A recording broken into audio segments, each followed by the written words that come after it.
But yeah, I had a good time, man. I slept in a child's bed, you know, with no child in there, because you know I'm happy to not be a pedophile or to be doing anything like that.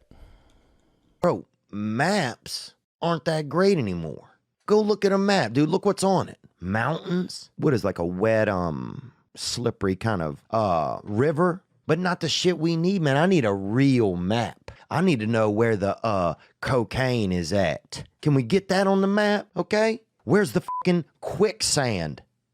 Y'all putting plateaus on the map. I don't give a fuck about a plateau. I want to know, where are all these bitches that's just going to be trying to get at you for your money? Where is that area?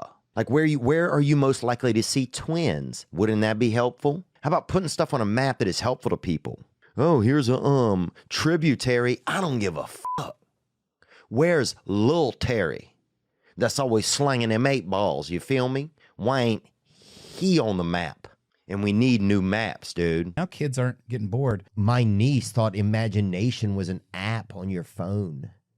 You said, like, use your imagination, and yeah. she's like, where is that? I don't have that downloaded. Yeah.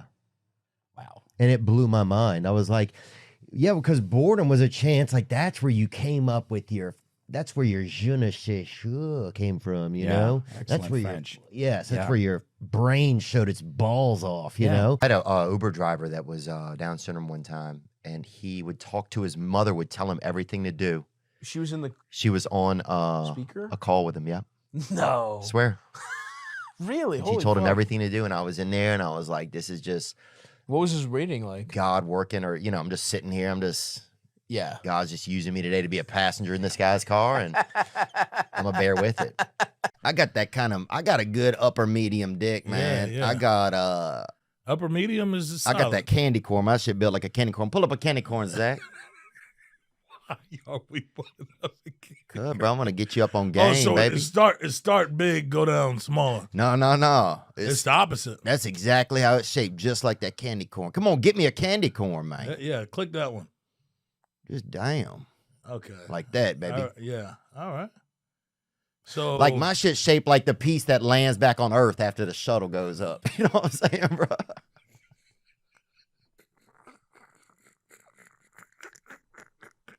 does that work out good though? Like, because you know some girls, bro. you know some girls enjoy different cocks, man. You know that's a whole thing. You know. Yeah. Look, I could have never been Jesus Christ. Dude, he had to walk all those stairs or whatever with the, I don't even know what, he had like a big piece of furniture on his back or something. I don't even know. I got to reread it. But I'll tell you this, baby.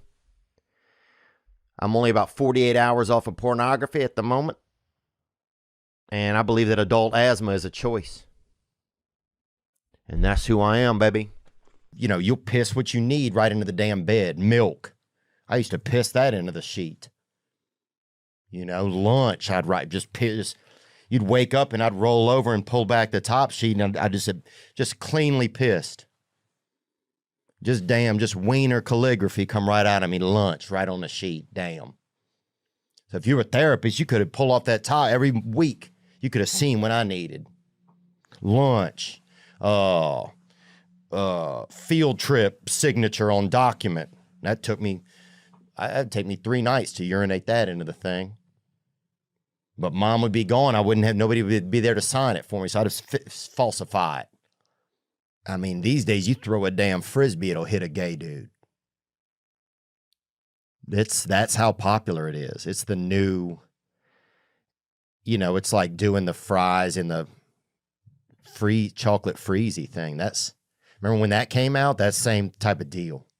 Or in class, sometimes the teacher would teach us something real good. You know, I remember one time they said lightning. They said lightning was made up of the same stuff that a rainbow was. And it was hard for me to understand. And then the teacher said that lightning was just an angry rainbow. And I stood up on my desk and took my damn shirt off, bro. You know, and I damn saluted that shit, that fact that teacher was filling me with the facts. And I never thought Canada was real when I was young. You know, I thought if you died in Canada, you woke back up in America.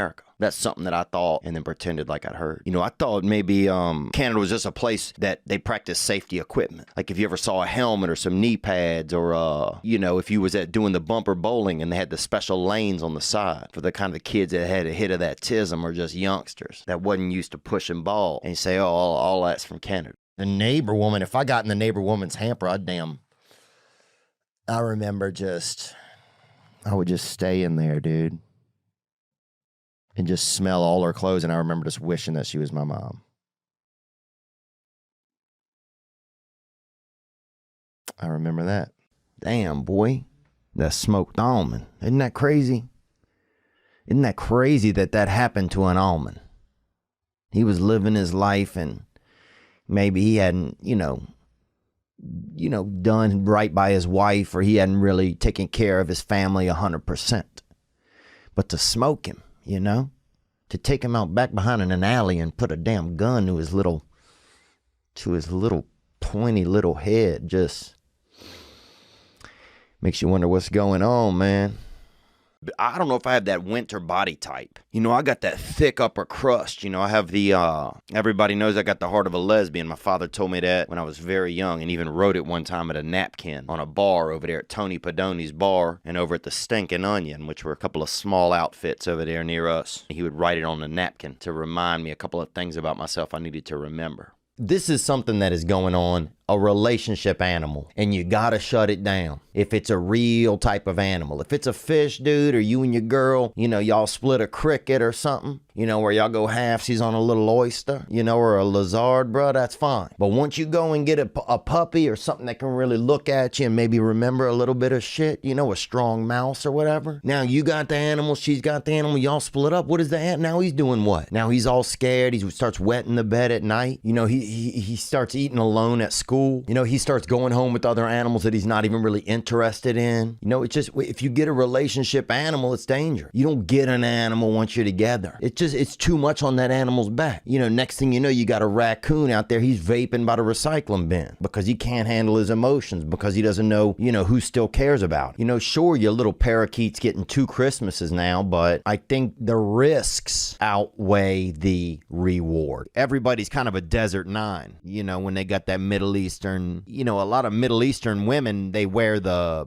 kind of that word yarmulke, whatever it is, that muffler. They wear that front muffler. You can't see them. I was in Saudi Arabia one time at the airport, and they had a man there, and a fat fella. I'll be honest with you, he really was. And if I could think of another word to describe him, I would use it, but I cannot. And this man was what you would call a fat fella, and he had about 5 women with him, all of his wives, and they all had on that just that little kind of, they're all wearing like a what's behind door number 1 kind of curtain right on their face. You can't see them all. So that's called that Desert 9, or that Desert 8. Everybody's kind of a Desert 9 when you can only see the eyes. And the Egyptians, dude, you got to think about the Egyptians, man. Because a lot of times I'm laying around the house and I'll go 4 months without thinking about the Egyptians. I mean, that's just sad. And they did it all.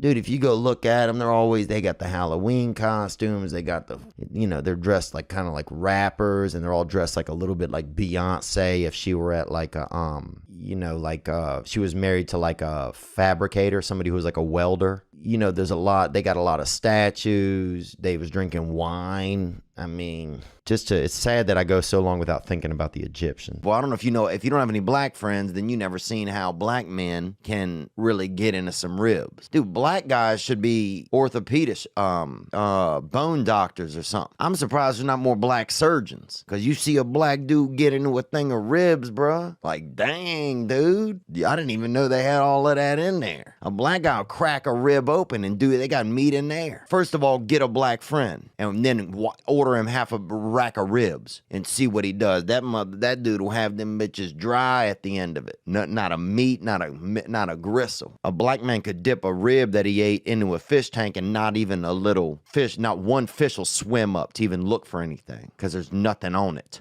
Man, Mexican people work hard as hell, man. I gotta be honest with you. No complaining, just work hard. Dude, I went to a funeral of a Mexican guy. He climbed out of the casket, dug his own grave hole, and then got back in the casket, man. If I got to do something, for example, I need to build a picnic table or an edible seating structure, table.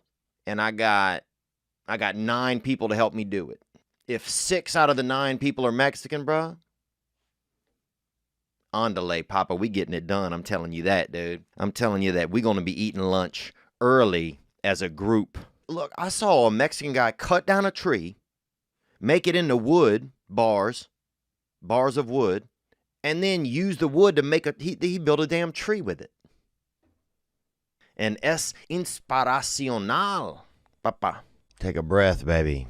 When I was young, they would say, take a breath. They'd come and they'd hold your lungs while you're breathing. The doctor. And he put that big cold stethoscope on your back. We had a dude in our neighborhood who said he was a doctor. He'd come, he had a cold ear. One of his ears, he didn't have a lot of blood flow to it, and he put that bitch right on your back. And he said he was a doctor, and I think, dude, probably pedophile, whatever. Pedia, I think, is children. Mom would take you over there. You didn't know. He said he was a doctor. Nobody was saying they were doctor back then. And he had some type of get up. It looked like a doctor's outfit. Could have been a damn Halloween costume. I don't know. I didn't know him that well. I was a child. Where's his office? Why are we at the park? Why are we at the park, Mom, for this doctor? I told the man about the church. I remember when I was probably 24, I told this man, I was in South Carolina, and I went in there to the little booth or whatever, the photo booth or whatever, wherever you tell the man the stuff you've been doing that's wrong. And I said, damn, baby boy, I didn't say it just like that, but I said, DBB, Your Honor. I said, I've been having, jock itch. You know what I'm saying? I've been scratching right around the old devil's appendix, man, my nuts. And, man, I think the guy wanted to see my damn nuts, dude. It was, some of these churches, when you stop by in the daytime, that's when the real shady stuff can happen. But one time I was in there, she had a stroke, right? And she's laying on the ground with the scissors, and I'd never been around somebody that had a stroke. I didn't know what it was. And so I just sat there, man. I feel bad about it. I was well behaved, but I sat there for probably 15 minutes. And I thought she was just being real quiet or something, or I don't know what I thought. Maybe she was doing hide and go seek, but she just forgot to hide and thought she was hiding or something. I don't know what I thought at that age, but I remember just being in that room and it was quiet as could be. And then her son came or something.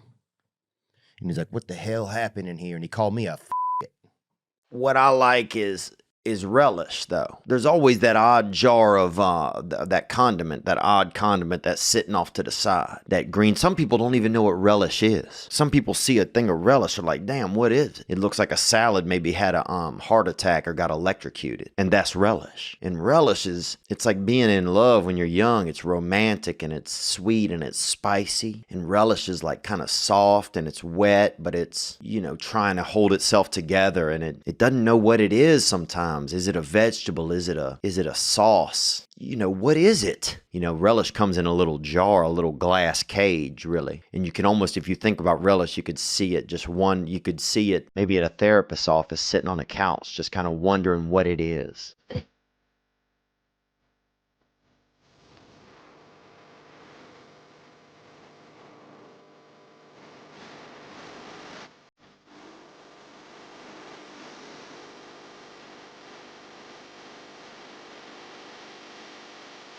One time I went over to this, I don't know if it was Japanese or Chinese, or it was some knees. That's all I'm going to say. It was some knees. It was Asian.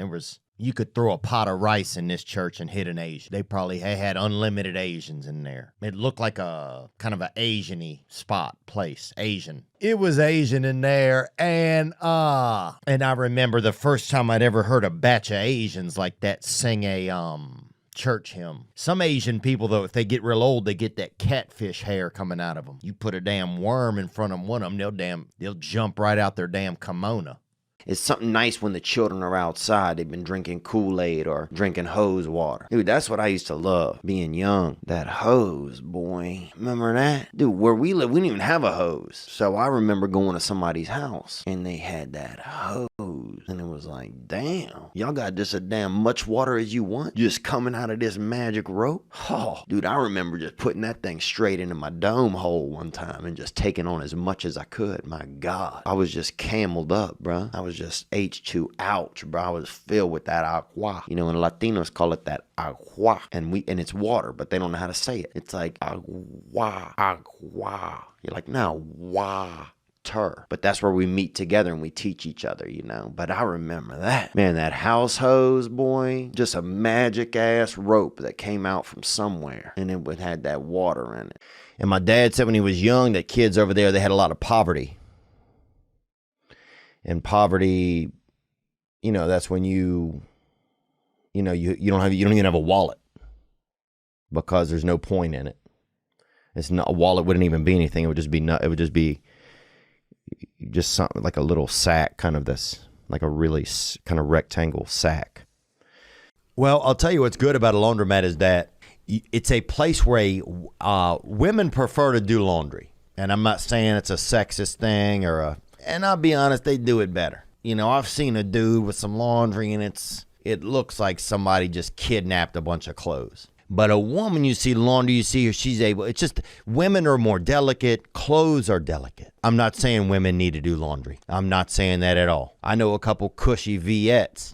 You know, a couple soft-handed Viettes. You won't even see them touch the pillowcase, and next thing you know, it's all, you know, folded into a damn duck or into a damn Raven Simone even. One of them could even fold it into a damn, you know, a Larry Bird. I mean, you know, the ability sometimes of the small paws on a Vietnamese person to maneuver the cloth into perfect shapes and stuff is magnifique, as they say abroad. I'm not never letting my son see me in a bike helmet because a child can't get that image out of his head of his father on a damn, you know, on a 6-speed with a basket on the front and a damn bike helmet on. I mean, that kid's going to end up in probably rehabilitation or, you know, or doing something wild, burying himself at the beach or something, you know, doing crazy stuff. So you just have to, you know, you got to know what you're going to do and what you're willing not to do. Some people treat their dogs like a slave. You notice it? So I went to the park this morning to get a little bit of heat, a little free heat from the sunshine, you know, a little bit of that vitamin D straight from the vitamin G-O-D. You feel me? I'm talking straight off the tit of the Lord, the sky, and just catch that free heat right in my face and neck. And I went over there and I was just sitting in the grass making me a little gratitude list and doing a couple etchings and stuff on one of those legal pads, you know. And this man, I heard this old man, he's like,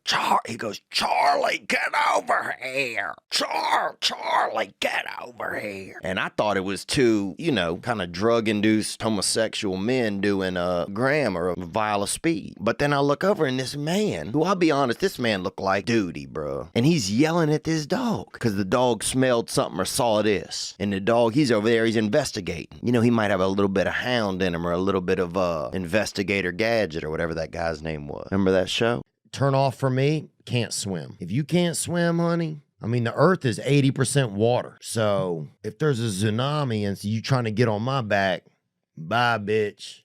I'm doing me. I'm doing me. You know, sometimes you catch a boy in the neighborhood or something, got a little bit of autism, you know, the tism, they say it. And if you give him a little hammer, you know, they had a boy in our area. Yo, let's talk about a real issue at hand. Trash piling up, it's time to take the stand. From plastic bottles to styrofoam cups, our planet's drowning, it's time to wake up.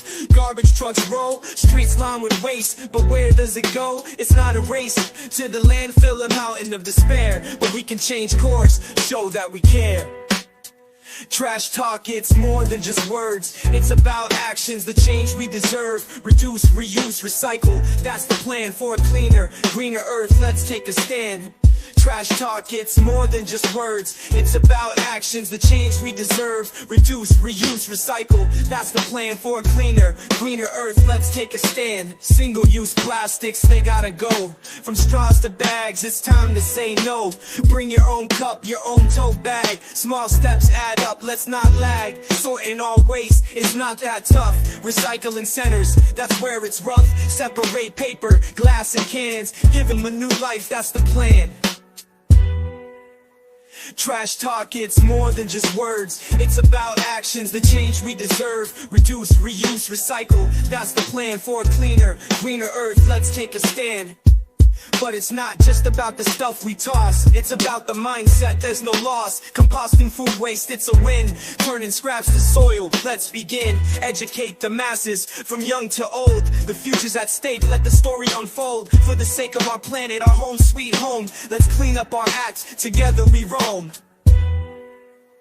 Trash talk, it's more than just words. It's about actions, the change we deserve. Reduce, reuse, recycle. That's the plan for a cleaner, greener earth. Let's take a stand. This boy named Wild Jacob. You know, he'd run around and pick berries and everything in the summer. And, you know, when the berry bushes really started to flourish, you'd catch him out there with the blue, you know, the black dye on his hands picking berries and eating them. That's the problem. His mom gave him this little hat and he's supposed to put the berries in there, but he would have just eat them immediately. And he'd get home and dude have, you know, 120 berries in his stomach. But at one time, his uncle, I remember, passed through town or something, gave him a little hammer. And I mean, I swear to God, we thought we had a damn woodpecker in the neighborhood for probably 4 years. But Wild Jacob would just get off in the woods and he'd find him a little tree or something, or a little, you know, area of hardness, maybe a fence board or granite, and he would just hit it with that hammer. We had a boy in our town, boy, this dude, little Chico, they called him. And he was black. I guess he was like a young black gentleman. Or he might have been just kind of dark Mexican. You know, kind of like, dark Mexican. And he would get out there, and if a storm was coming, he'd get out there with a sword, bruh. This dude, he was fearless. He'd be out there battling the wind, because, you know, in Louisiana, they get them gusts. And a gust will hit you at 40 miles an hour and fucking tickle your ass real hard. Like a pervy uncle, bruh. What kid still wants to play with a potato? You can't get a kid excited by giving him a damn potot anymore. So that kid's not even mentally well, let's be honest. That kid probably has a little bit of hit of, give me a T, give me an I, give me an S, give me an M, baby, tism.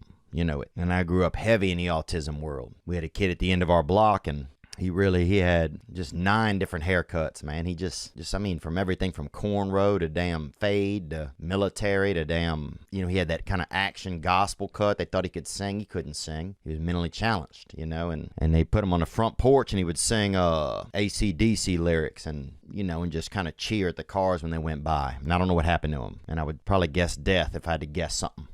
Yeah, my dad, man, I remember he used to do this game, too. He would put us on our belly. My dad would put me on my belly on the ground or on a carpet, indoor ground. And he put change. He'd get as much change as he had in his pocket, and he'd put it on my back. And he'd say, okay, if you could get up and without any change falling off your back, you can keep the change. If you can kind of turn around and get... And it's impossible. I never could do it, and I would get furious, and I would never get any money from him. And he also never even, I don't think, paid child support later on.